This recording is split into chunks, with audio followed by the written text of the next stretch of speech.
You got questions, we got answers. Welcome to Codename Good Game, the show that focuses on having a good game around the debates and speculations on the games that we love and the industry surrounding them. Today we got some topics to cover, like Warner Brothers wanted to license out their IPs to other studios.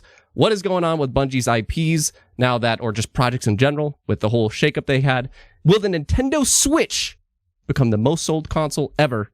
And finally, D23 is literally now. It's like in a couple hours, it's this whole weekend. Are we going to get anything there? They haven't talked about it, but an insider says gaming's going to show up in a big way. So that's what we're doing today. I'm your host, Tony, aka Samurai Kibuji. And to join me on this show, I'm very excited because I have two people that I literally just, they're my favorite, some of my favorite people ever to talk with games with. And somehow we were synchronized bringing back our shows. And that is two people that unite people through gaming. And I messed up your phrase, but the Gaming Duo podcast. Rob and Kelvin. Now we're all on screen. Hello. Yeah. Can you say the phrase? I messed it up. Friendships built through gaming. Yes. Friendships built through gaming.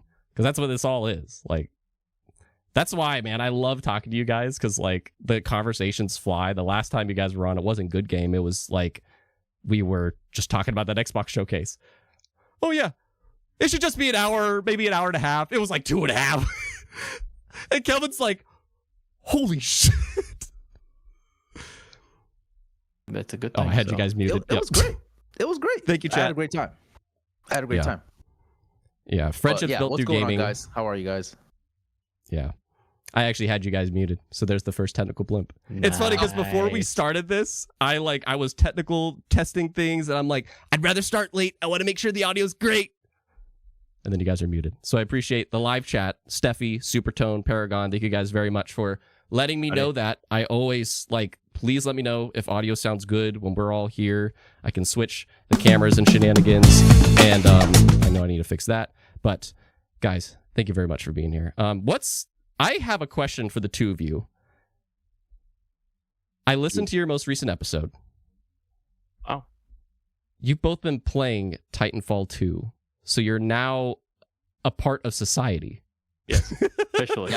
Yes. Kelvin, you literally quote, they just released an episode this week, so go listen to it. They go into stuff that we might not go into this episode. That's another plugin, like Game Informer. Pour one out for Game Informer. I don't know. Seriously, that's ridiculous. But you guys talk about that. And, but a fun quote I heard is, Kelvin, you were like, Titanfall 2 is the best, first-person shooter story I've ever played or something. 100%. I still stand by that. I think it is on par, and this is just me, but on par with Resistance Fall of Man. For me, I adored that game so much.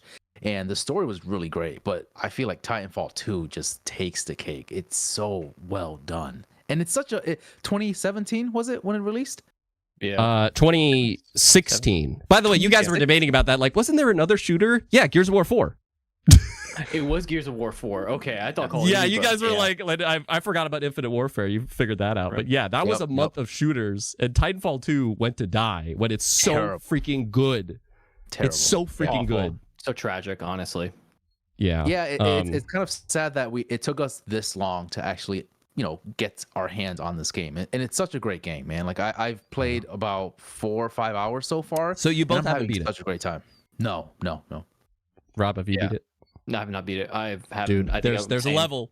I saw in your guys' Discord, again, plug in a gaming duo. Onyx teased it. Anybody that plays that game, you're going to hit a certain level, and you're going to tell all of us about it. Okay. All right. That's all I'm going to say. I'm excited. I'm going to play right after this, honestly. Yeah, for real. It's like an 8-hour game. It is. It's a short campaign, 6 to 10 hours. Yeah. But anyway. That's right. Yeah. But there was, to get to know us a little bit and introduce you guys again, because you've already been on the channel a couple times, there was a send-in that I got from, shout out to Steffi, Capone, Joey, just the high-tier patrons. I really appreciate you guys. And Steffi had a nice question to just kind of introduce all of us to the chat. Do you have a favorite genre of video game, or is there a genre you feel you would never get tired of playing? That's a good question. And, back in the day, Like, I'll give you guys a moment because, like, back in the, I literally, like, I saw that it came in today, I think, and I was like, oh, that's a good one to just kind of introduce us. And like, back in the day, mine would have been shooters. I was a shooter McGruber. I was like, give me that Halo, give me that Battlefield, give me that Gears. Like, I am the shooter McGruber. Sometimes still am. Gruber. But I don't know if that's me today anymore. So what is it today? Like, what's your go-to? It's game? hard, man. Like, if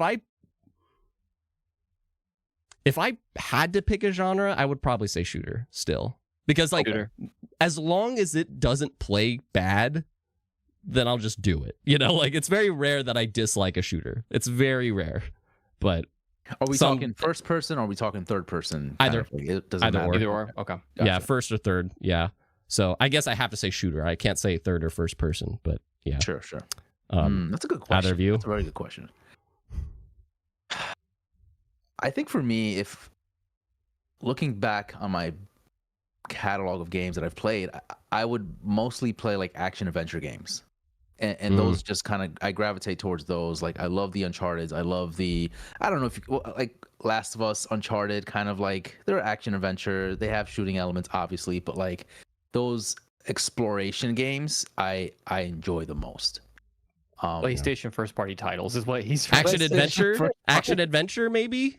Yeah, action adventure. Yeah, that's what I meant. Yeah, so that's kind of like what I gravitate towards. Now, I love all types of like genres, of course, but yeah, we're not belittling anything. It's just like, we're not belittling if you could only play one and feel reliable that you'll like it, kind of a thing. Yeah, definitely like action adventure games.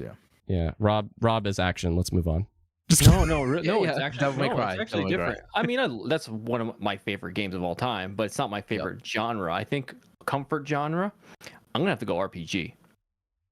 Yeah, there's so many RPGs, and there's different flavors of RPGs. There's indie RPGs, so like realistically, they're always gonna be there for you, and you can kind of do them at your own time. And I don't know, I think they're just great. You know, there's so many stories. Yeah, good call. Yeah, good call. Yeah, so shooter, RPG, action adventures. Yeah, we just need a game that combines all three of them. Okay, but yeah. So it's good to have you guys on because we do have. I'm gonna try to from now on go with like 3 or 4 news topics and then like a main thing. I'd love to just kind of pick all of these. It's like, that's why I nailed that intro. I'm trying like questions. That's what I love about you two. Like, whenever we talk, it's like, Tony, I'm curious. What do you do? And it's like, when we ask each other questions, I love that because that's like what I'm all about. So yeah, so that's why it's like just everything today speculate about. And there's 3 news stories, but is there any like potential? I sent you guys this and I'm like, I almost want our first or a part of this show to be trailer shoutouts or just a game shout out of the week or something that like you noticed that's pretty cool. If you don't have one, great. I know for a fact I got one. That's all I have to say. I'm afraid to take yours. I'm not sure if this is yours or not because we're so in sync today. Like, you know what I mean? I feel like we're just gonna name the same one. What trailer? Story for off stream. Kelvin and I literally both got a haircut for this show today. My God. Yep. We both got a haircut today. We both brought back Gaming Duo and Codename Good Game the same week. Like, yeah, ridiculous. We're just in sync, man. We're in sync. I think for me, I don't have one that kind of pops in my head, but I did just recently see the Wukong trailer that I think you mentioned in our Discord. We were talking about it. Was that the same one that you were going to mention? No, I have kind of a different shout out, but like that trailer was sick. It's so freaking cool, man. And if you guys know me or if you heard about my kind of spiel with Wukong, I am very, very interested in this game. I really want to check it out. I really want to see how it is. But there's something about it that as of late, I've been like, I'm not sure if this is going to hit, right? That trailer kind of solidified everything for me. I feel like this is going to be a really great title. At least 8.5, maybe 9 Metacritic score, I'm thinking. But that final trailer solidified it for me. Yeah. Yeah. I was literally watching it while I was working out, like, because I sometimes put on like a visual thing while I warm up or whatever, so I can actually watch it while I'm facing the TV and everything. And I watched that whole trailer, and I like at just one point just kind of stopped because I was like, wait a minute, you're playing as all these different things. What's going on? Like, dude, when there's all these different transformations happening, that was so cool. They said a crazy thing, like 120 transformations or something like that. Like there was a leak. There was like some leak that said 120 transformations, different transformations. I don't believe you. Oh, I thought it was 70. It could have been maybe 70. It's like some ridiculous amount. It's some ridiculous amount of transformations. Yeah. So that's wild. That's a tease for our game at the end. I'm going to tell you right now. Oh yeah. Oh, okay. Oh my God. Yeah, it is. All right. But I don't know. That trailer was cool. I don't know if you got one, Rob. Shout out for I think one that really kind of solidified me getting a game when it drops is Monster Hunter Wilds. I think the way they were releasing trailers all week with the new weapons, the way they were just kind of gradually doing that. I'm like, you know what? I'm getting this game. I'm getting it because I've always been on the fence with Monster Hunter, and the way they're just like releasing things every day and like hyping you up. I'm like, yep, you're getting my money when that game drops. So, Monster Hunter for me. Tony, where do you stand on Monster Hunter? See, you're already doing the questions. Well, I'm saying because I was on our last episode. Listen, I really want like a group of people to play this game. So like, if you're in, you know, we're all gonna play. How do you think I feel about the finals? I only played that with you guys once, and then you left me. I'm sorry. But it was a good time. It was short and sweet. It's still a good time. No final. But no, I put on Twitter the other day that I was like, I've never touched. I've recently been playing Kanutsugami with Game Pass, that new Capcom game, and it tickles my jingles, whatever my phrase of my love for Pikmin, my Japanese aesthetics and stuff. Yeah, I love that phrase. But anyway, tickle my jingles. I thought you just made it up. Okay, jingles. Okay. But yeah, when I booted it up and I saw the Capcom logo, I was like. Yeah. I just realized I've never touched a Capcom game that's released in the past 10 years. You mentioned that last episode. No Resident Evil. When you said that, I was like, no Resident crazy. Evil? Yeah, that's crazy. That's crazy. So I bring that up because, Monster Hunter and me, it's like, cool. I'm rooting for you kind of a thing. Yeah. We'll see. My shout out for the week is definitely like it's not necessarily like the Wukong in terms of trailer, yes, but there's like a story that we're about to dive into the news here, and just like, if you will, a kind of funny Wii News segment or whatever is just apparently freaking. I don't believe this. Apparently, like Microsoft Flight Simulator 2024, like the creative director or whatever, he's like, oh, by the way, you can walk out of your plane and just walk around now. We generate that environment. Oh. Yeah. Have fun with that.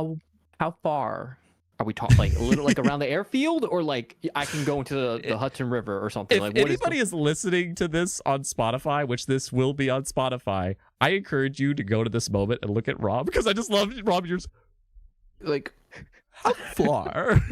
He's having a freaking dude meltdown right there. Yeah. I don't know. He just said it's like it generates it. I'm like, how?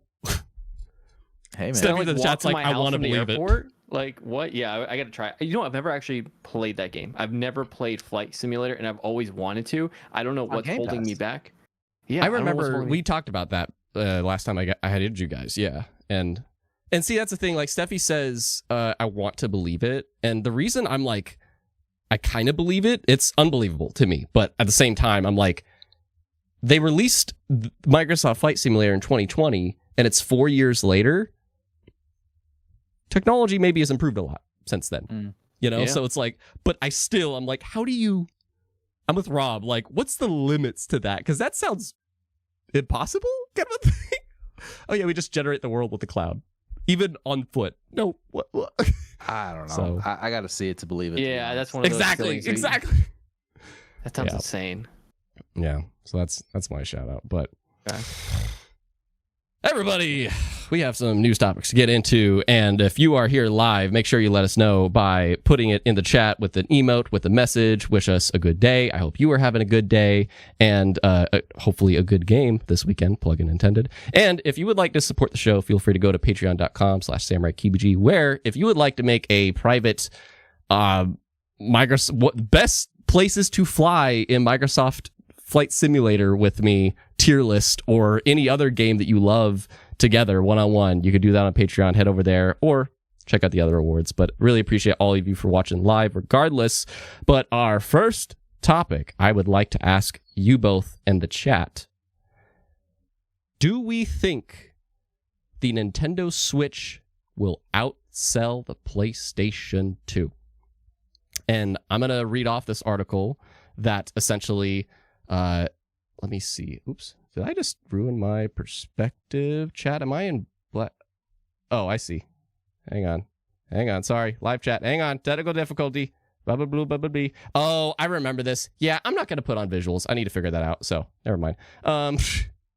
For some reason, whenever I pull up like B-roll, you guys just disappear from OBS. Gone. So yeah. So, but basically, yeah, OBS. I don't know. I need to figure out my relationship with it. Basically, the Nintendo Switch. There was a report from. I can just go full screen and read this. That works perfect. There was a report from. What is his name? Matt Piscatella of the research firm Circana. And he reported that the Nintendo Switch is 1.1 million units behind the PS2 domestically. So just over a million behind the PS2 as of now, domestically, as of this week. Globally, it's still around 143 million, and the PlayStation 5 is around like 155. But there's a drive-by comment that Jim Ryan said that kind of confuses me before he left. And I guess Nintendo, like, they think that it's going to sell by the end of its fiscal year. They're going to sell like another 13 million, whatever. And it's just going to, like, so they're projecting it's going to wind up at like 154 million by the end of its fiscal year, which by then, I'm sure the Switch 2 will be on its way. Mm-hmm. So there's kind of that potential time limit, and maybe that's where I asked you guys in the chat if you think that's a time limit. But Jim Ryan, before he left, he was like, all right, bye guys. By the way, we sold 160 million PS2s. Okay, bye. Mic drop. He literally, like, I guess he just said that somewhere, and I'm like, he literally just said that as he goes out the door. It's like, best-selling console of all time, peace. You know? Yep. So yeah, even if they get to that 154, I don't know. Like, I don't know if Jim's right, but do you think it will reach that landmark historic moment? And does it matter or not? You want to take this, Kel, or you want me to take it first? I could take a swing at it, yeah. Let's go, Kel. All right, Kel. Yeah, I really do think I do think the Switch will surpass the PS2. The reason why is because you gotta think at some point next year, right? They're going to announce the Switch 2, and once that's released at some point in 2025, my expectation would be if I'm Nintendo, I'm gonna be releasing titles for both consoles, right? And I think that's just going to continue pushing the sales for the Switch to kind of surpass the PS2. And that's really my only reason behind it. The sales, we've already see that they're already declining anyways, year after year. But with the announcement of the Switch 2, whatever new titles that they'll have, they might have some remakes. I think that's going to bolster some of the sales for the Switch themselves. As crazy as that sounds, but yeah, I think it's going to especially if they have a lot of cross-gen titles, you know? Exactly. A lot like the Ragnarok and Forbidden West that PlayStation did, kind of a thing, which I would imagine they'd want to do, because like with that huge install base, of course. Who wouldn't? You'll be foolish not to. Would that result in hardware sales though? I don't know. Rob, do you think like they would still get much sales after the Switch 2 comes out if they do that cross-gen strategy? Or I think it would help if the Switch got a pretty big price reduction to really help, because that's what happened to the PS2's life, right? It ended up being like, I think, $100 at some points when they were selling it. They also were selling the PS2 since till 2013, I think it was. They were selling PS2, so it's like all that time to sell this console. Plus, like worldwide, like people play. I know for a fact people bought PS2s because they were playing like FIFA on it. Right, like FIFA is a very popular, not domestic game, but essentially I think a big part of it is pricing is going to be big. I don't see people jumping to Switch 2. Also, PS2 had such a huge, expansive library of games. Right? I mean, so does Switch, though. do you think that Switch library compares to the PS2 library, though? Like, as far as... I would argue so. Yeah? Yeah. I'd say so. The Switch library is pretty massive. Like, even if we strictly talk first person, I'm still thinking about that shooter question earlier. The first party wise, like there's Nintendo like banks out 6 to 12 games a year first party wise, which is ridiculous, and they all review super well too. Yeah, so that's the thing. Even, and they did that since year one. Like year one, here's Yoshi, here's Odyssey, here's they did have a Kirby game, whatever. Here's Breath of the Wild. Like they just since year one, they've been on that momentum. I have a question too about that though. Like, so for Switch, it's had 3 SKUs in its lifetime, right? It has the LED, the OLED, the Lite, and the original. PS2 had 2, right? It had just the normal big PS2 and then the Slim, right? Yeah. So how does that play as far as like having like, are they just counting Switch in general? Like they're counting the Switch Lite, they're counting the they are okay. I mean, again, if I'm Nintendo, if I want to show and bolster, hey, these are our sales, I would combine everything. I think that's how they do it, if I'm not mistaken. They combine it into one. I fully believe that's what they do. Yeah, no question. It's funny because I think actually, unless they do discount things, which it's Nintendo, so who knows? But unless they do discount things, I think actually their main chance is with that Switch Lite, because they'll be selling it to the kiddos. Yeah. $100 Switch Lite. Imagine. Yeah. Wow. Yeah. If that counts, then that's the way they do it. And if they do, like my opinion on this, I think that they could, in the way that Kelvin said, like if, they especially keep up like a cross-gen strategy, which would be like a first for Nintendo, other than just their launch game, that's pretty much it. But like an actual like year of cross-gen stuff at least, which I think they would be dumb not to, then yeah, it's like over time it could and might. Those sales are definitely going to slow down when the Switch 2 comes out. Hypothetically, Switch 2, But I definitely, like, if they reach that or not, if they don't, then it's fine. Because they still had one of the craziest, most successful generations anybody's had. Like, just period. I don't think anybody could argue that. Right. If they do, the thing that I think is actually pretty monumental about it is at the time, the PlayStation 2 didn't have that much competition. If you think about it. Yes. Yeah. Like there was the Xbox and the GameCube at the time. And the GameCube was great. And the Xbox had some good stuff too. I think the Xbox was a DVD player. And at the time, the PS2, that's what people bought it for. It's like, oh, it's a DVD player. Yeah, that's a big piece. But nowadays, there's this Steam Deck, there's the Logitech, there's the Portal, there's home consoles, there's PC. PC is way more around than it is today. And for it to even get close today, I think that's monumental. Because if it did this back in the day, not as important. But today, with how many other things there are, it's a feat alone, even if it doesn't reach it. I mean, obviously, the fact that it's a handheld, you can take it everywhere too, was a big move, right? A console you can take anywhere. It doubled as your handheld console and your home console. So you're killing 2 birds with one stone right there. You don't have to buy a separate DS or to have those consoles. So, one follow-up question: do you think, this is for both of you guys, that the Switch 2 can match the success of the Switch, or you think it's they only That's hard. Kelvin, right? Like, I say no way. It was the lightning in the bottle moment. It was like the first of its kind. Whatever they do next will be great.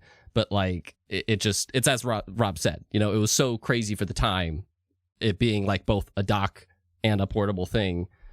I don't see them capturing that magic again.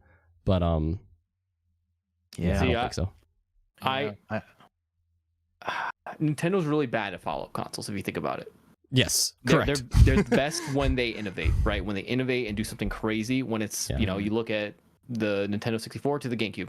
GameCube was an amazing console, don't get me wrong, I love the GameCube, but wasn't as great sales-wise. Then they went to Wii, boom, lightning in a bottle, people loved it. Then Wii U,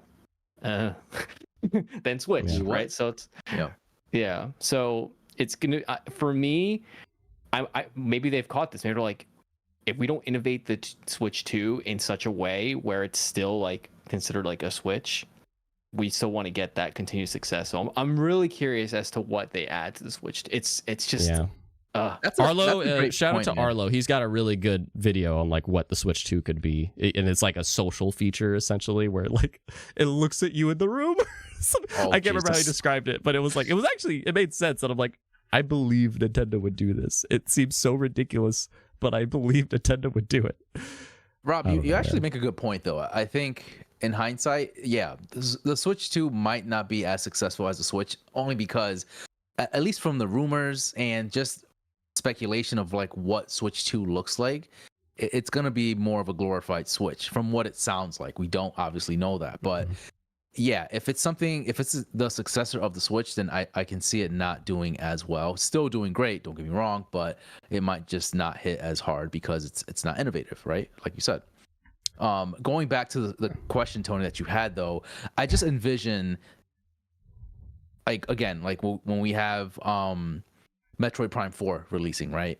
That's going, I mean, I would hope, right, that it's going to be cross-gen, and I can imagine little Johnny going to Best Buy or GameStop, and they're like, "Oh, I want Metroid Prime 4," but you have it on this brand new console, Switch 2, where it's like like $200 more, whatever. Or you have the Switch, you can play it there, and you can still have that thing. So that's why, for me, I think the Switch is going to kind of surpass at some point the PS2 because of those cross-gen titles. Now, we don't know if that's going to be the case or not, but I'm really hoping that Nintendo makes a smart decision there, because like that would be foolish for them not to, right? Yeah. Yeah, we'll see. I don't know. I almost feel like everybody that wanted a Switch has got it by now, kind of a thing. Yeah. I think that's a potential thing, but I also know people that buy multiple Switches. True. People Very true. They buy an OLED. They like. There's still people that still like, oh, I want OLED because it's like nicer, and they're just like, I've been over. So like, people are responsible with their money. Yeah. Yeah. How many do I have? I have 2. I have 2. You have 2. You have 2? Yeah. Oh, jeez. Yeah. I see like Invincible, many options for handhelds now. Yeah, exactly. So it's like, it's getting more and more competitive in that market too. So we'll see. But the main thing is like the Switch itself is nearly at that new feat. The next thing I wanted to bring up is I wanted to follow up on this story. Actually, I asked you guys, like you two specifically, like, hey, is there anything you think would be neat to talk about from this list of things? Because there's so many. Like I'm now trying to pick just like 3 or 4 stories every week.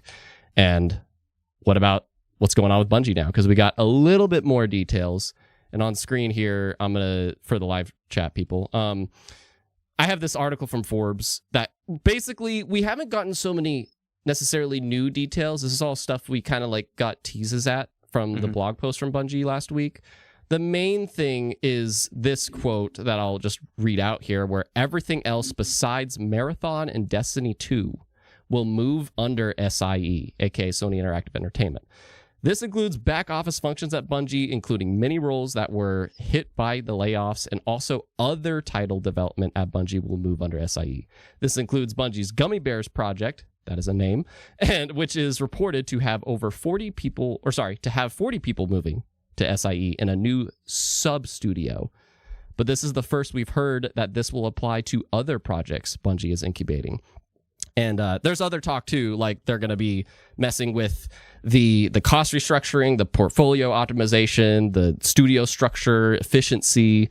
So, but in terms of the actual core that is Bungie, there was this talk that, Sony Interactive will jump in and potentially make them like a PlayStation game studio necessarily, that they will kind of help run them or whatever, but they're still trying to avoid that potentially. However, they're moving all these other people that weren't laid off into other parts of SIE. So I guess the new piece of information is like, it feels weird. One, I can't believe they're going to continue development on Destiny 2. Because I thought that game wrapped up. I don't know. I agree. I don't know if you two or anybody that's listening or live like has played Destiny 2, the final shape, but I assumed that was like the grand finale. So no, they physically said that was the final like DLC. So they're going to continue development on Destiny 2. Yeah. So that's why I'm confused as well. Yeah. Well, I mean, there's such a huge player base. Why would you stop it Yeah. if there's still people interested playing in the game? So from there, I could see them be like, actually, if people still like the game, why would we stop and cut the servers when we have a ton of people still playing the game? So, Right. they probably saw that and like, we can make money off of these people, or Yeah. keep it going. Like So, Paragon says in the chat, like no more expansions, only a few content packs. Like like it's almost like a live service game, if you will. That's how they make money. They sell some new outfits, some new skins for your weapons or whatever. Maybe that's the approach that they're talking about. yeah. Ironically enough, like the Halo Infinite approach currently, they're not necessarily adding any big content to that game, just these little bits that might help still generate revenue. Maybe that's what it is, and then just primarily Marathon. But Kel, what do you think about like them moving the other projects that they had to essentially Sony / PlayStation? Like it's, I don't know what they mean by sub studio. Like, it's curious, but I don't know if you got thoughts on that. Yeah, I think it's a smart move on Sony's end, because for them, they're still trying to not push the agenda of live service games, but I think they're trying to find ways to utilize Bungie in a way where they can kind of put these awesome and amazing talented people into their portfolio and actually make the good use of them, right? In some aspects, right? I mean, I think that there's still room for improvement on Sony's end to improve their online video game kind of like portfolio, like their catalog, right? There's still no like huge FPS game that's kind of like a Halo to them, right? And I think having Bungie under their belt, they can kind of utilize them in some aspects. Them kind of restructuring and moving things around, I think it makes sense. Of course, Bungie, from what was told, they're kind of spending money and doing over costs. So I think for them to reduce the amount of cost that they're spending and kind of like transferring them around makes sense. So it's a good move. I think the question lies, what's going to be the case in the future? How is that going to impact all the other Sony titles, and how are they going to utilize the Bungie team for all of the other Sony places, or all the other Sony projects that they have going on right now. So that's a good question. I'm interested to see how that's going to pan out. Like what exactly do they mean by kind of like spreading them out and actually like utilizing them for other first party titles? Like that's what I want to see, but I don't know if we're going to see people that are no longer soon. at Bungie. Yeah. Correct. Yes. Yeah, that is a curious thing, because that's true. They had like 100, I think it was like 100 something people that they just were spreading out within Sony, and then this 40 team is a sub studio, whatever that means. So sub studio. Yeah. So I don't know. Like but you brought up an interesting point about the whole, clearly this might not have been worth it or whatever. And Paragon's like, Bungie screwed Sony over. That's clear as day. Ryan bought them because of the ABK acquisition potentially, and it's like, that's true. Like they paid a lot for Bungie, and there's like all these rumors and reports that it's like they were kind of inflating what they were doing to help make them more enticing to people and to buy. Mm-hmm. Yeah, so I don't know. A lot of people thought that, this was Sony's doing, right? That they're closing down Bungie. Like, no, it's the opposite, right? Like Sony's actually trying to help Bungie out in a sense of like trying to keep them afloat. Bungie was the one that was overspending, and that's the thing that people don't really realize. But yeah, really interesting to see what happens. But I'm curious to know what Bungie looks like 10 years from now, right, or 5 years from now. Because like if they're just working on like expansions, or not expansions, like just add-ons to Destiny 2, and then doing Marathon, like what else does that leave Destiny, or I'm sorry, where else does that leave Bungie, right? Like I feel like there has to be more to Bungie than just Marathon and Destiny 2, right? Yeah, I mean there was there was. So yeah, there was. Yeah, but yeah, now it's just like they're banking on Marathon. I don't know, Rob. It just seems like they're just kind of like spreading them out, and then I don't know. Like maybe that'll work out for them though. Like I don't, but like as long as these guys are under the leadership that was there, and it's like, okay, let's put these other 100 people into other team. Like maybe, who knows? Maybe that's a good move. That they're utilizing them and they're not just like,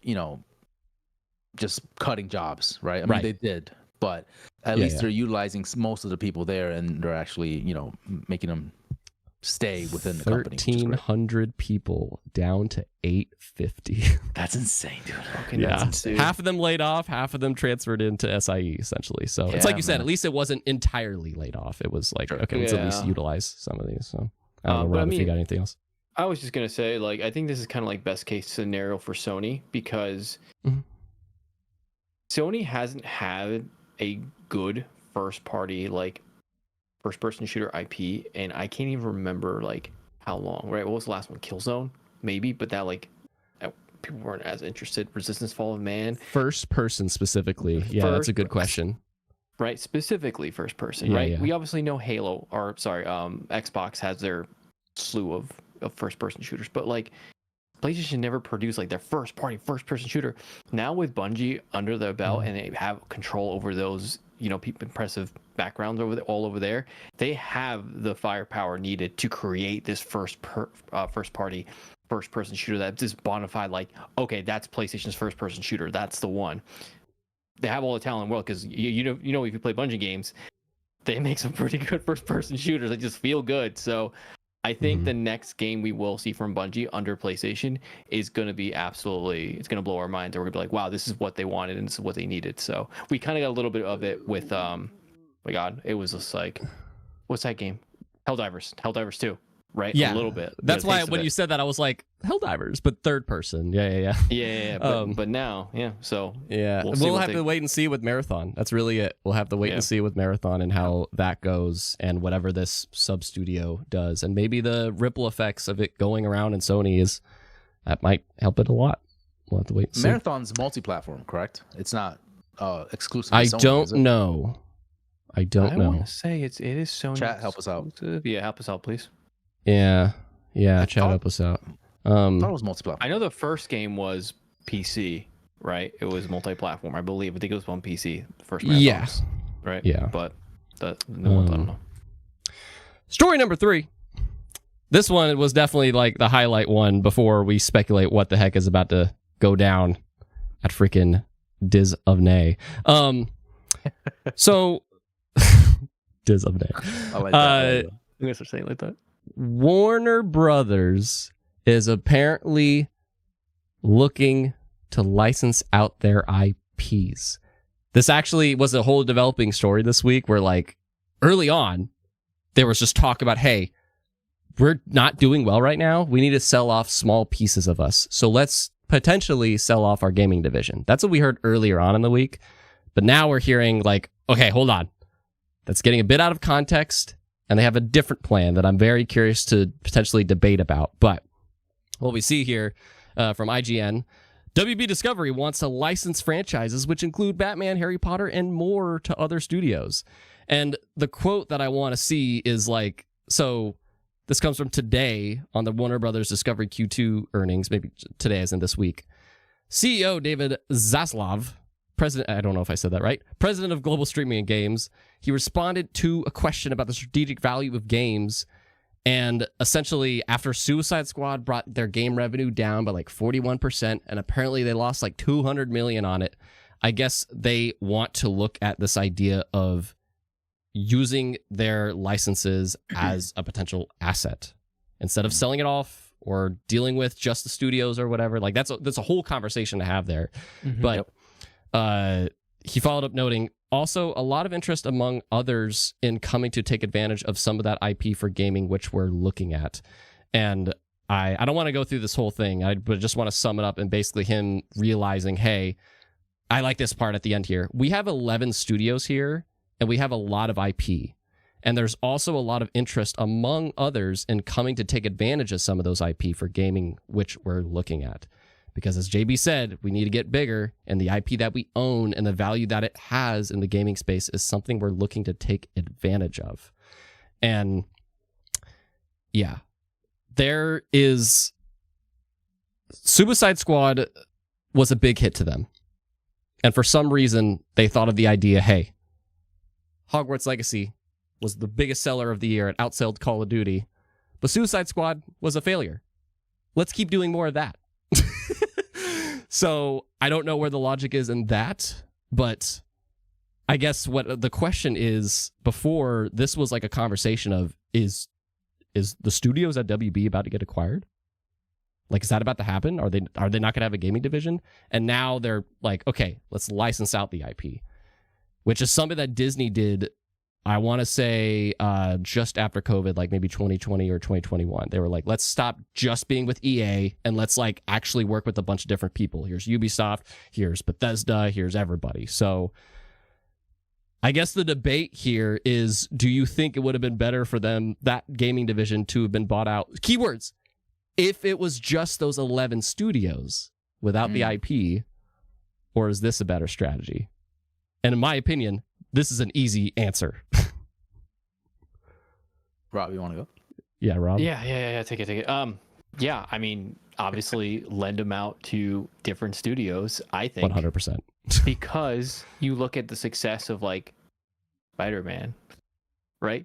Huge global success, right? Marvel in general, yes. Right. Just like you just have to look at what has been done, right? Like obviously that works, and you pick the best. Okay, I think this IP is going to work best with this studio because they have a good vision, right? They know what they're doing. Versus making you might not have something in your division that's not going to fit this. It's not give it to the person that's going to make it the best possible version it could possibly be, and you get a better product. That's how it works. So yeah, that was an easy one. Thank you for that. Yeah, I think that's an easy question. I don't think Kelvin disagrees with that. But no, not at all. Because it just gives you more opportunity. Like if they sold that whole division, and especially if people don't get the licenses with it, I don't want to buy you. I'm there for the licenses. Like, right. I'll pay for the licenses, not the studios. Plus, you're spending more money. Like, and altogether, you're spending more money if you have these studios and you're trying to create these games that they don't work out. Hence, Suicide Squad, right? It's better to license out these games and have the ability to kind of pick and choose who do you think make it make sense, right? Again, Marvel is a perfect example. They do this well now, where they have other studios like Insomniac, right, where they're making stuff for for Sony. Like they have what's it called, Square Enix, right, when they did what's it called, Kingdom Hearts. Right, but I'm saying Marvel kind of like picking and choosing where to, you know what I mean? Right, yeah. It's just a no-brainer, like you said. I think it just makes total sense, especially when they have these big conglomerate like titles that they need to like, make money off of, right? So yeah, like if they bought NetherRealm, and for some reason it's like, well, I think that's an exception because that's like a game original IP, so maybe if we buy NetherRealm, we're buying Mortal Kombat, like we're not gonna buy Bethesda Game Studios and not get Skyrim and shit like that. Right. So that's important, but like things like Harry Potter, things like why am I blanking another word? But DC stuff, like that's stuff that's just a bit more complicated. So they don't get those licenses. This just works out, in my opinion. It's like Disney had the same moment a couple of years ago, and hopefully it's working out for them. And there's a reason why I bring this up just before another thing, but like I think it makes sense. And plus, there's somebody that shouted this out. D, this strategy is simple, easy money. They don't have to deal with the cost of development, and that's huge. That's a massive expense if they are developing the game, and then people will probably purchase. Well, I don't know how that goes, but maybe they purchase the license to do the game. I don't know, but at least they don't have to pay for the development potentially. I don't know, correct, that's correct. So, and when you sorry, go ahead. Real quick, my confusion here, right? Sure. I know Warner Brothers purchased what's the company, Multiverse's Player First or First Player One, Player First, I think it's called. Player First, I think, yeah. Why?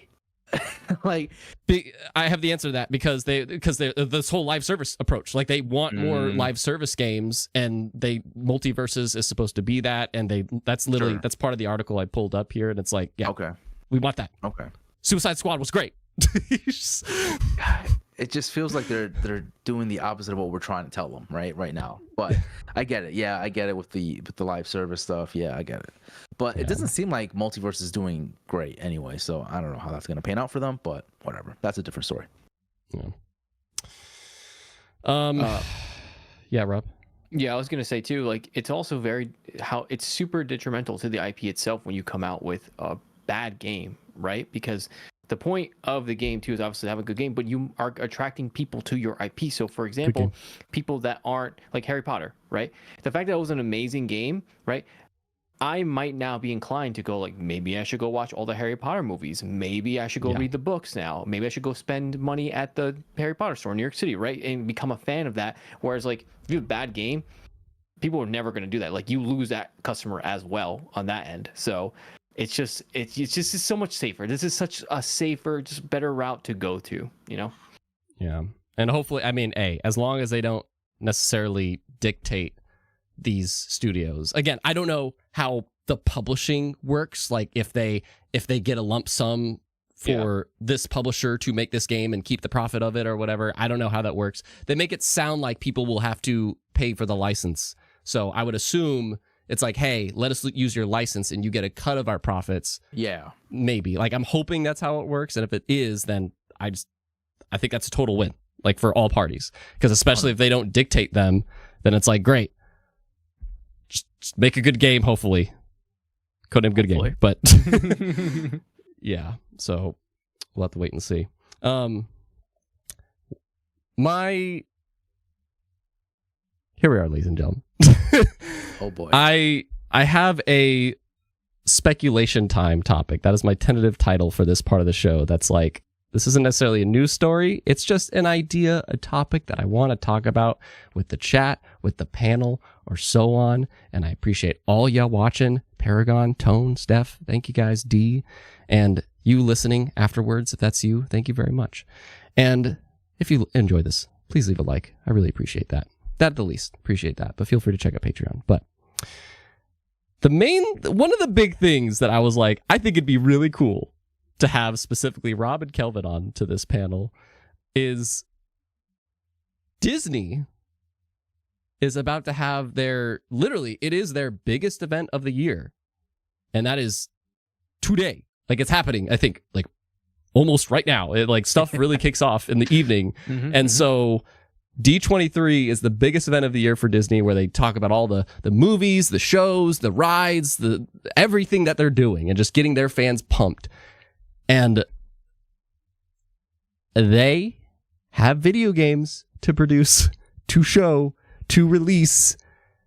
And I essentially wonder, because we haven't really gotten any kind of word. There was in 2022, we had Blessing. I don't know if you guys remember that, because you guys watch Kind of Funny. But Blessing actually hosted a little 2022, right? Yeah, 2022. And he was very energetic in it. But shout out to Blessing, man. I love that guy. But I love that guy. But anyway, that was the last showcase they did. They didn't do one last year. So maybe they're not doing that this year, but they do have the Honda Center, which is a spot that is massive, if you didn't know. Like they literally posted this. I saw this video when they first announced, hey, I know you guys are like, you sleep outside to get into these shows, these halls, to make sure you could see it happening. But don't worry about that this year, because we are going to do it at the Honda Center, at least the big events. And you will have plenty of space in there. Trust me. And so that is where tonight they're showing like movies and television. And tomorrow they're showing experiences, which entails everything else essentially. And so if they have any game stuff, I'm hearing that's where it would be. There is an insider that said, hopefully I can put on screen here. There's an insider that I guess is really credible. And he's like, FYI, gaming's supposed to show up here in a really big way. And love to hear it. I mean, it makes sense. Like I would certainly hope so. And what he was saying is like Disney will hold its D23 event on August 9th through 11th, and they confirmed that gaming will play a big part in the event. Eyeballs. This is from Sheena BR, who's got like over 1 million followers. They could potentially drop a teaser for Fortnite x Marvel, the next season there, as it's dropping only a few days after the event, which is, to me personally, kind of the boring answer, because Disney did invest like, what, 500 million or $1 billion or something like that into Epic Games. So obviously Fortnite will be there. But will it be the only thing there? Rob, you put something in our like private chat earlier. What was that? I don't remember what I did earlier. I thought it was you, or was it Kelvin? Like, one of you guys put something in our like private chat, or whatever. It was just like Fortnite thing. It was a Kingdom Hearts Fortnite. Oh, okay, yeah, that was okay, what I threw yeah. in there. But was that what it was? Because that's just what the thumbnail was. But the actual description, it said something like, I'm gonna actually look for this, but like it said something like the Kingdom Hearts stuff spotted at the shop or whatever. Which that is a thing. Like there's a lot of shops and booths being set up right now. So I thought maybe that's what he meant, where it's like there's some Kingdom Hearts stuff here. So I thought you were getting excited about that. Well, I'm following Reddit right now, right? And they have like pictures at the events and like setting up and stuff like that. And the lines are like, it's absolutely insane. And I've been to a bunch of conventions before, right? Obviously.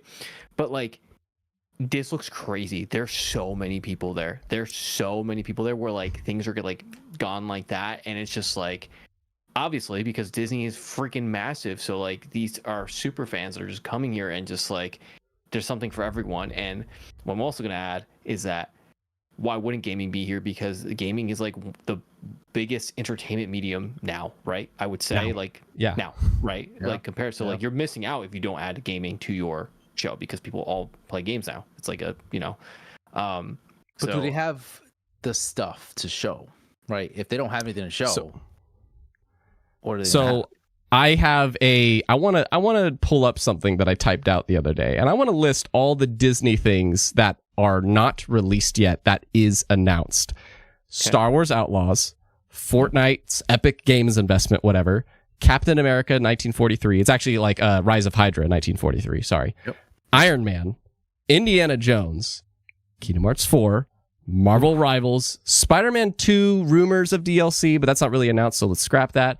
Marvel vs. Capcom Fighting Collection, that is a thing. Blade, Wolverine, Kingdom Hearts Missing Link, and Mickey Pixel RPG. And that's like a dozen things right there that are announced that I don't know. But will we see any of those there? Like, yeah, it's hard to tell because I pulled what they showed at the showcase in 2022. They did show us the Amy Hennig game, which was the Black Panther Captain America game. Was that the one that you mentioned, Rise or whatever it's called? Rise of Hydra, so they mentioned that. Yep, they had a Midnight Sun game that already came out. Tron, the Mickey Mouse game. What's it called? The Nintendo Switch one, the Disney Illusion one that came out. Illusion Island or whatever. Yeah. Yep. Which was, I love that game. And Marvel Snap, they had some stuff for it. So it wasn't like crazy amount of stuff. So right. I can definitely see them announcing a few more things, or at least giving us updates on some of the things that you just mentioned, Tony. I just don't see them going too hard for some reason. I don't see them going really like in depth and giving us release. It almost feels like if they were, they would have said so, you know? Yeah. So let me pull up. So I'm at Disney's website right now, D23. And then for tomorrow's schedule, right? They have a little synopsis here, a little showcase synopsis here. It says, you want me to read it? Yeah. Sure. It says, throughout the show, fans can expect updates. Wait, sorry, are you talking about the 7 p.m. experiences event? Yes. Yeah, okay, keep going. Sorry. Okay. Throughout the show, fans can expect updates on the new and highly anticipated projects across Disney experiences, along with new ways for generations of fans to connect with their favorite Disney stories. For some reason, the updates on new and highly anticipated projects, that can get people excited. That could be like, oh, this could be Kingdom Hearts 4. This could be Marvel vs. Capcom 4, like something crazy like that. But I think I'm just reading too much into it. So I don't want to set my expectations like up here. You know what I mean? Yeah. And that's the thing. It's like I was looking back. Okay, so I'm gonna pull in somebody. Again, we had an intro question for Steffi, and Steffi's wrote something in too that I want to just. There's a reason I have the both of you here, and I'm gonna read off her write-in. Steffi sent this in. It's not really a question. It's just a comment. If there is any Kingdom Hearts 4's news at this event, I'd want a new Disney World to be revealed. Other than that, I'd be happy if Disney made more action-adventure games. It'd be nice to see a teaser of a new game, or of new games in development. And sure, it'd be like, I'm kind of with Kelvin. I don't picture a teaser of a new game. They could, maybe just one, but I just remember way back in the day, 2017 at D23, and there was a Kingdom Hearts 3 part of that expo. There's Spider-Man. I think there was one other thing, and there was Kingdom Hearts, and they showed Toy Story for the first time. Oh, I saw that video, dude. You were hysterical. That is like my most over the top reaction. Yeah. But if you watch like the actual, there's videos of people that were there, and it's a huge crowd watching this thing, right? And it just seems like some huge auditorium, and I'm just like, it'd be great if that happened again, but they're not building it up. So that's why I'm like, I don't know. I maybe I'm setting myself up for failure. Maybe I'm set up. I don't want to give anybody. You both literally sent me the gif of, don't give me hope, whatever. Yeah, literally both of us. But I just know if it was there, obviously they would focus on Disney World. That's it. They would just focus on a Disney World. Here's our first Disney World, actually, which would be neat for Kingdom Hearts 4. That would be a good reveal, but we'll see. What would it be? They kind of teased it a little bit. They're gonna put Marvel in Kingdom Hearts 4. If they put Marvel into Kingdom Hearts 4, it would be guys. I was gonna say Star Wars, but I would say Star Wars too. Like if their first world that they show, that's gonna. Yeah. Star Wars is in a lull right now. People are kind of pissed off at Star Wars right now because of all the writing that's going on, and fair. Yeah. They have to in the last trilogy. They could cover multiple ground though, because like if Fortnite's guaranteed. I'm just gonna say that Fortnite's probably guaranteed. It's just maybe that's just the only thing. I hope not.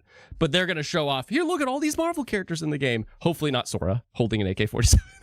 But I'm day one. It'll be a Keyblade you could go pick up and you can use. It's a Keyblade that shoots light. Day one, I'll be there. I'm back. We're back in there. We're back. If he holds a grenade launcher, he just shoots like a giant Fire-Aga or something. We're back, baby. Hell yeah. Oh my god. But what I was gonna say is like the Fortnite Marvel collab, and then we have another game that also likes to do collabs too. And then they go to Kingdom Hearts 4 and do the Star Wars collab. So it's like you see Fortnite and Kingdom Hearts as these games that cross over into their IP. That would be cool. I'd find that very cool. But that would be cool. So reading the last part of this, guys, along with new ways for generations of fans, different Lion King, Tarzan, the new IPs, Moana. All right. Wait. To connect with their favorite Disney stories. What place is there in gaming? I swear to God, if we see another Dreamlight Valley, I'm gonna lose. No. Of the Disney stories. Oh, Kingdom Hearts. No, don't do that. It's right there. It's right there. Okay. I thought you were going Dreamlight Valley. No. So I don't know. I'm super hopeful. I obviously am in like they're not going to show anything, but that's part of what we do, right? This is the speculation part. We're like the healthy part about speculation is that it's not expectations. It's just speculation. You kind of set up a crazy face a little bit. You're like, yeah. If you don't show it, I'm gonna kill you. I don't know, man. I can see it going both ways. Kingdom Hearts 4, I can definitely see them showing something. I think, like, a world would be nice. Like, I think it's time, right? It's been how long? 4 years almost since we saw, like, the last trailer or something? Maybe that's a little excessive, but... no, 2022. That's when they showed the teaser. It just feels like forever. And here's the other thing. Missing Link is technically the next Kingdom Hearts game, the mobile one, and that's not out yet. So, yeah. But it's supposed to be out, I think, at the end of this year or early next year. So, sure. but if it's like the same schedule as Kingdom Hearts 3, then this would be the time. Like Kingdom Hearts 3 did that same thing. 2017, our release window is 2018. It just got pushed a month or two. But so this would be that if it's releasing in 2025, then similar schedule. If we were to see Kingdom Hearts, right? Like, where would we see Kingdom Hearts this year, right? We see it here. We see it in Tokyo Game Show, right? That's in the fall. Tokyo Game Show. I would say that. Yeah. What's the other one? Game Awards, but I don't think they would show the Game Awards. They don't usually do. Square Enix doesn't really do that thing. Yeah. No. Yeah. Well, I mean, they ended the Game Awards one year, I thought, with the Final Fantasy 16 trailer. Did they? Pretty sure. I think they did. I think it was 2022. I think they did. Yeah. So you would say Tokyo Game Show over here? I'd say hands down Tokyo Yeah. Game Show. Okay. Yeah. Okay. I think that's when we first saw. Yeah. Right? Didn't we first see Kingdom Hearts 4 at Tokyo Game Show, or was it? No. It was for their anniversry event in April 2022. Oh, it was like a Saturday morning our time. I remember that. Yeah. We woke up. I was like, go. So, yeah. So I don't know, but I'd be very excited. But again, they're being very vague, and I think that's the other part that I want to say is like, that's why I think I changed the title of the stream is like, is Disney about to shadow drop a showcase, like a massive showcase, because they're not talking about it. But maybe it's a showcase that we won't see, but like it's one of those things that like at 9 p.m. at night, we're just going to see a bunch of trailers on IGN or GameSpot. And it's like, where did these come from, you know? Yep. I think that's what we'll actually get. We won't get a showcase per se, but if they do show stuff, they premiered it there and then they show up afterwards on all these other outlets. But my other last one is like Indiana Jones, I think. I don't know, because I was thinking about that, and like Gamescom is coming up, and I feel like they've shown enough of that game, and plus Xbox doesn't know how to market their games, so yeah.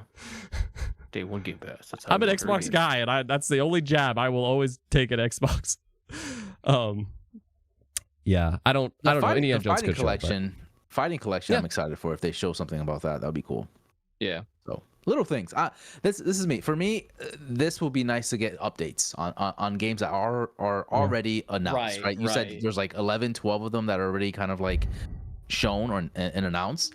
Give me some updates on that. I'm okay with especially that. That Rise of Hydra 1943, because they've been kind of like banking on that's been having an appearance like every year somewhere. So it's like, if you're really banking on that, we should, and the Iron Man game, we only know was in development. We haven't actually gotten a proper reveal or whatever, but correct. We'll see. If Kingdom Hearts 4 shows up, I'm sure the three of us will be on Twitter.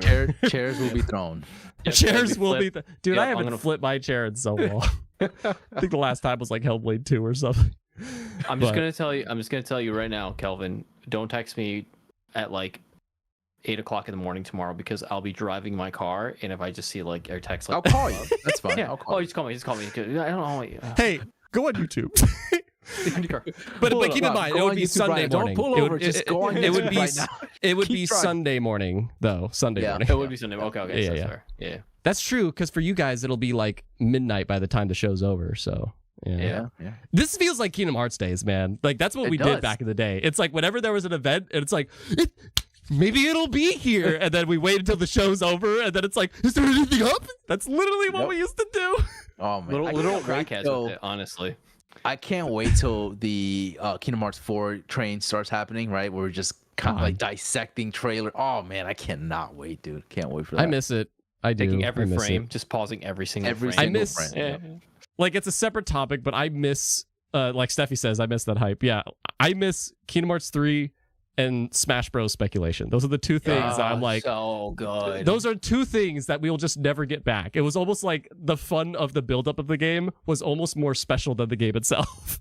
100%. I'm trying to think of a game in recent memory, not those that's doing that, but I can't. No. There's nothing, right? There's nothing that's coming out that's like even comes close to that. That sucks. Those two games to me is like the peak of speculation. Oh, yeah. What worlds will be in? What character? This is why, and all that. Yeah, it's so much fun. Yeah. Ladies and gentlemen, let us know what you think. Like, what could will Disney come through or not? I'd actually love to see that spammed in the YouTube chat if you're here live. Like yes or no? Do you think that they'll be decent or nothing? Kind of like close to nothing or decent stuff in Disney's Experience show tomorrow. I'd love to see that in the chat. You could say either or. Paragon says close to nothing. That's my expectation. My hope is that that's wrong. Supertone says yes. Yes, he thinks that there will be. We'll see, man. If they do, I will say the thing that excites me about that is like that we don't know about it. You know, that's just like out of nowhere, and it's just like, what?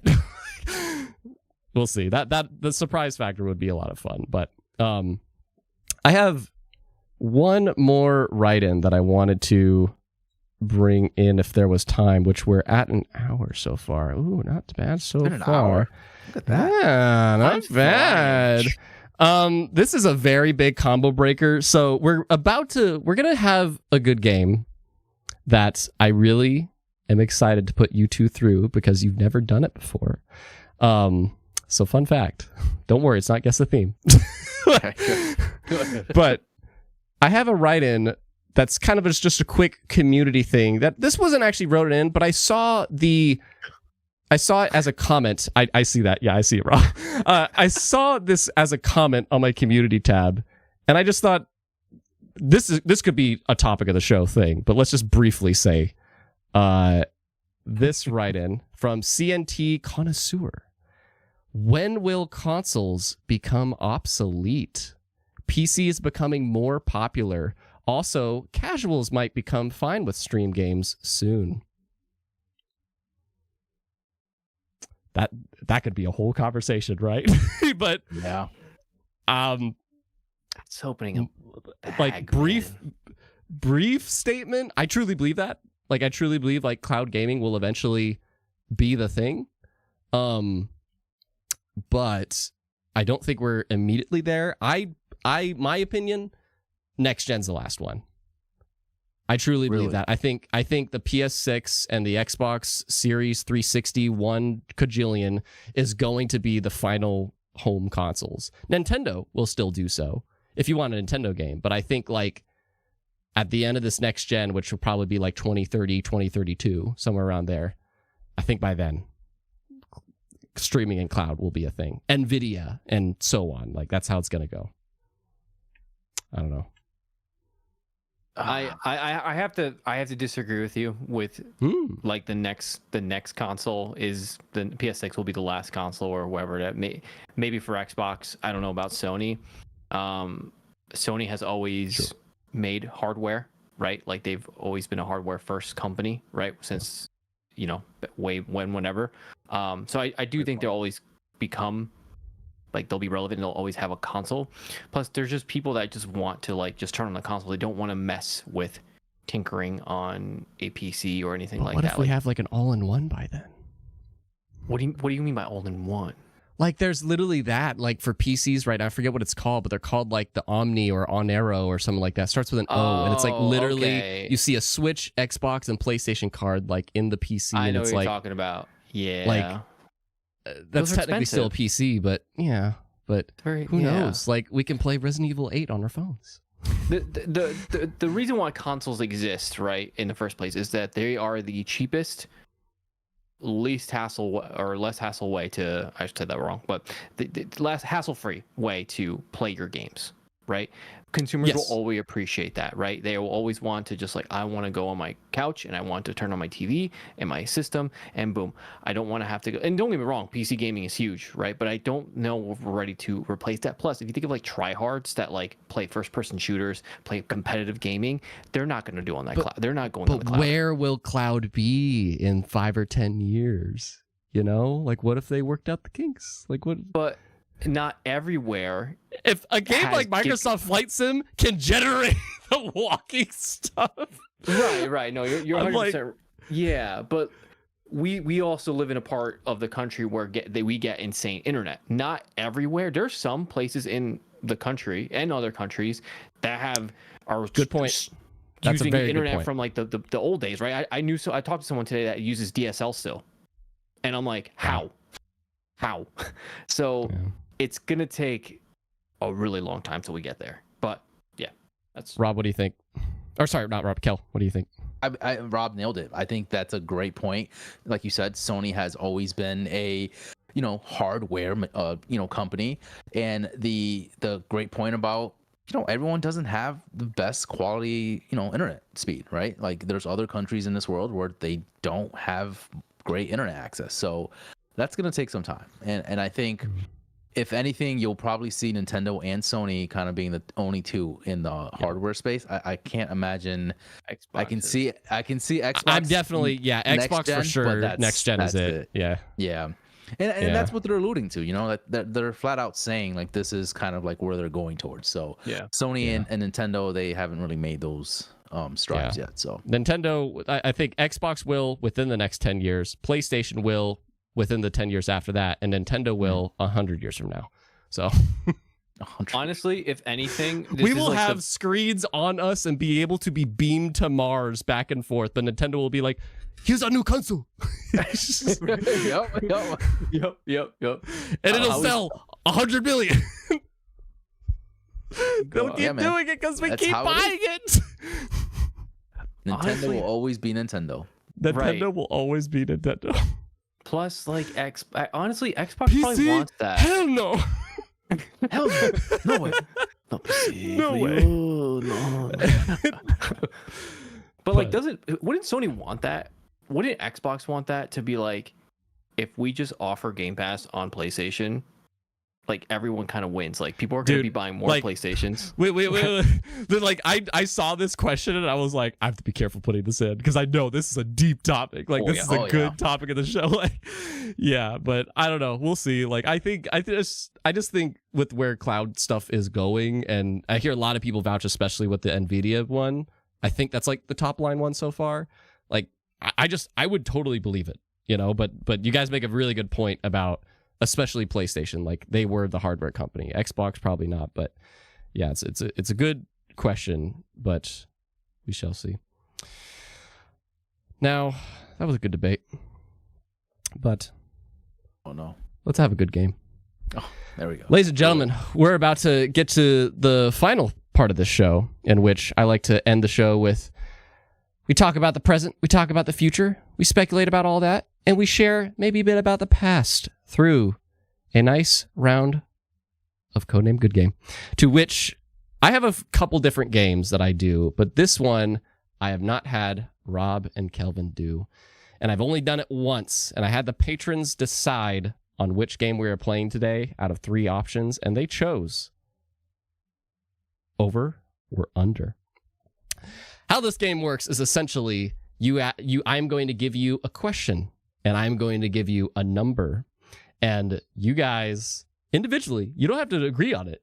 You could totally feel different, make it fun, compete with each other. Oh, yeah. But you have to say if it's over or under. So my favorite example is like 2 + 2 over or under 5. What's the answer? Under. There you go. Good job, Rob. Kelvin's about to say over. I was gonna say over, but it's fine. But that's an example. Like that was for sure under. So that's an example of how the game works. And I have picked 5 questions that I hope. Let me make sure it doesn't mute you guys when I do this. Not mute you, but like, yep, it does. Okay, so that's good for me to know. Okay, so we are still here. So I have 5 questions for you, and we're gonna see who thinks they can guess these better. Right. So for example, question 1. How many characters are in Disney Speedstorm, that Mario Kart game? Over or under 32? Over or under 32 characters in Disney Speedstorm? I'm gonna go ahead and say over. Under. 2 different answers. Give it to the me. answer is there are 37 characters in Disney Speedstorm. All right, Kelvin. You know how many characters Disney has, man? Come on. That was stupid. After you said, like, fuck, it was definitely that was right Actually, answer. should jot this down. I want to get this so. All right, I need to, like. Are you keeping score? I'm gonna keep score. Under. Oh yeah. Hell yeah. All right. No, you're wrong. I know I'm wrong. No, you're wrong. You're wrong. You're still wrong. All right. Question 2. And also, can the chat let me know if that music was too loud? Question mark. I think I need to turn that. You guys couldn't hear it, but I had like tense music play. Oh, actually, here we go. I can turn it down a lot. There we go. Boom. All right. Great. Okay. It was. Thank you guys. Okay. So, question 2. All right, I'm ready. Actually, I want to wait on this. I'm going to save question 2 for last. Okay, next question. Okay. How many Harry Potter games have released that aren't based off the direct movies? Like not Sorcerer's Stone, not Chamber Secrets, just totally a Harry Potter game of its own that isn't a movie game. Over or under 23? Under. 23 Under. Harry Potter games. If this is Under. over, I'm gonna be so mad. Under. There's no way. It's No, it's over. It's oh my god, it's gonna be over. No, it's under. It's under. I'm gonna say my final answer is under, but it's gonna be over. Okay, so you both say under. Yeah. All right. Final answer. There is like a dozen Lego Harry Potter games, but there's 21 games. It was under by 2. By 2 though. 21 Harry Potter games. That's insane, dude. Yeah, because only reason why I said under is because you said excluding the movie games. Yes. That was correct. Okay. Yes. Okay. Now we just eliminated a ton of them. Okay. Yeah. That's why Jeez, I did that on still purpose, but still, exactly. I'm like, That's over still a 20? lot. Yep. Yeah. Insane. Yeah. There's I purposely picked like a number that's pretty close to the actual thing just to mess with you. That's All scary. right. And these actually have to do with the topics that we said. So, for example, God. how many employees did Bungie have when they were acquired by PlayStation? Over or under 850? Over. Over. See, that one I gave you guys. It is indeed over. Good job. Yeah, you said earlier. Gotta make these harder for me, Tony. Come on. Okay. No, Mr. I I'm didn't 1 say it point on this over. stream. Come I on. said it on my show last week. But this stream, they got down to 850. But before they were acquired, they were around like 900. That's what they were. They were around 900. So it's funny because that was my main point I said last week. It's like, wow, they scaled up and then went right back to where they were. Correct. Yep. So, yeah. Insane. So good Very good job. questions, by the way. What? Yeah, these are Good great one? questions. Yeah, I They're fun. purposely was like, I was going to think of random ones, but I'm like, I want it to do with what we talked about today. For example, according to a leak during the FTC case for ABK, how much was Xbox considering paying Warner Brothers to get Mortal Kombat 1, Gotham Knights, and Suicide Squad onto Game Pass collectively? So like all 3 of them together. Over or under $500 million. Say the 3 games again. For Mortal Kombat 1, Gotham Knights, and Suicide Squad. How much was Game Pass? Well, how much was Xbox willing to pay for all 3 of those to get onto Game Pass, like all together? Over or under $500 million? According to a leak during the FTC case. You go first. You go first. You go first. I said it first, so you go first. I love seeing the chat play along, by the way. I love seeing that. That's awesome, guys.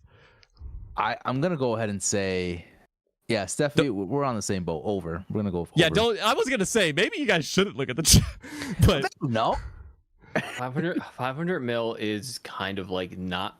It's a lot of money. It's $500 million. Don't get me wrong. yeah, you but got to keep in mind these are for individual games, you know. Yeah. Over.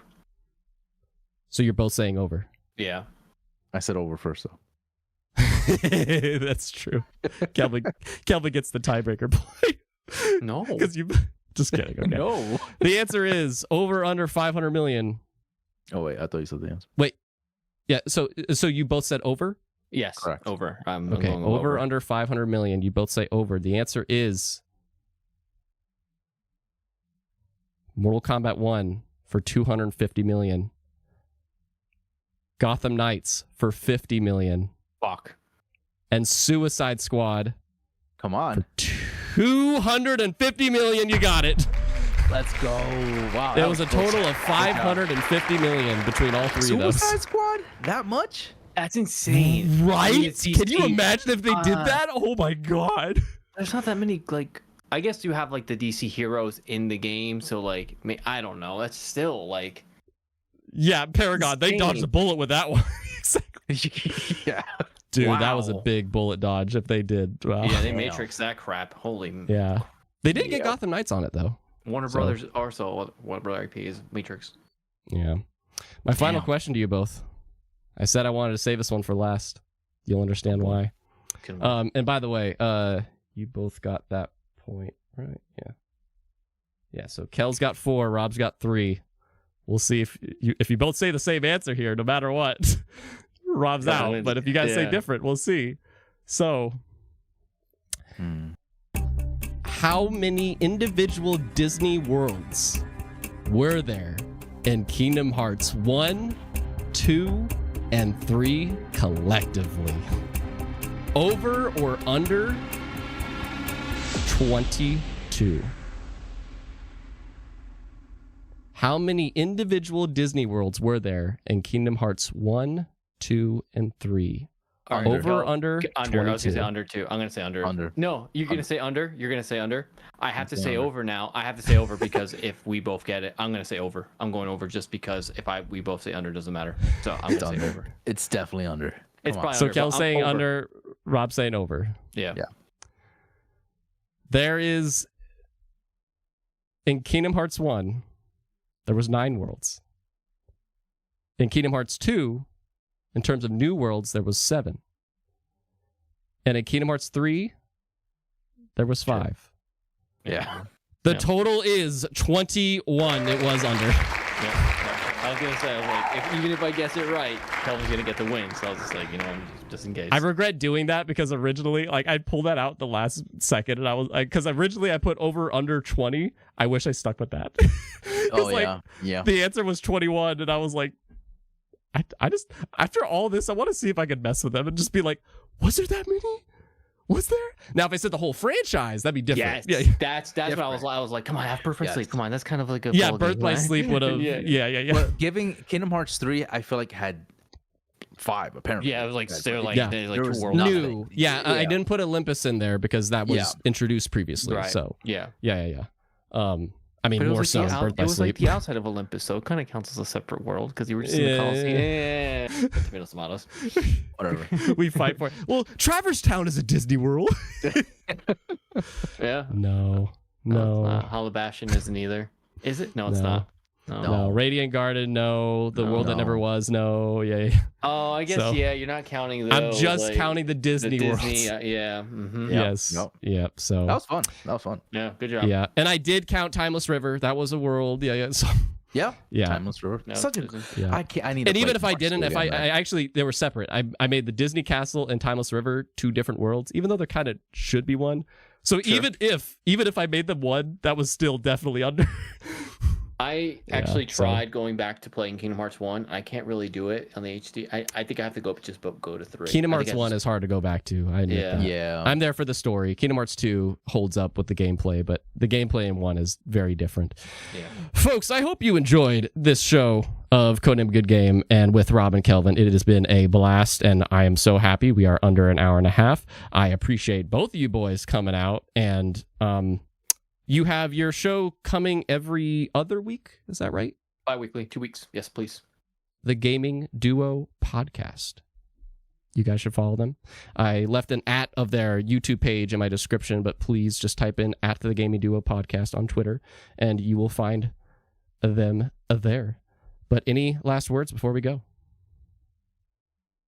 This was fun, man. I had a great time as Yeah. always. I never have any like complaints. It's like it's always a good time when you bring us on board. So thank you again, man. Appreciate it. Yay. Great. Again, yeah, same ditto. It's incredible. I always am. There's parts in shows where sometimes there's lulls, right? In this show, I don't have lulls. I'm always 100% dialed in, and yeah, good stuff, man. It's your only second time being on. No, but like in general. But I like, think if the three of us are just talking, we have a good time. yeah. Yeah. So, ladies and gentlemen, I hope you have a lovely weekend. Thank God it's Friday. And remember, you can keep speculating whenever you want, because that's the best way to express what you love, in my opinion. So I will catch you later. And I will actually, this is an important note before we go, housekeeping. Next week, I am going to be in North Carolina visiting my family. So I unfortunately will not be here next week. However, there might be a little vertical stream I might do at the end of the day, but we will see. I don't want to ignore my family, but I just want to let everybody know.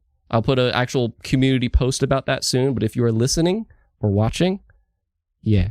So I appreciate you guys for listening. And if you want more content, make sure you sub with the bell. And if you want to support, go to patreon.com/SamuraiKBG. I'm going to go. Bye. Bye. Bye.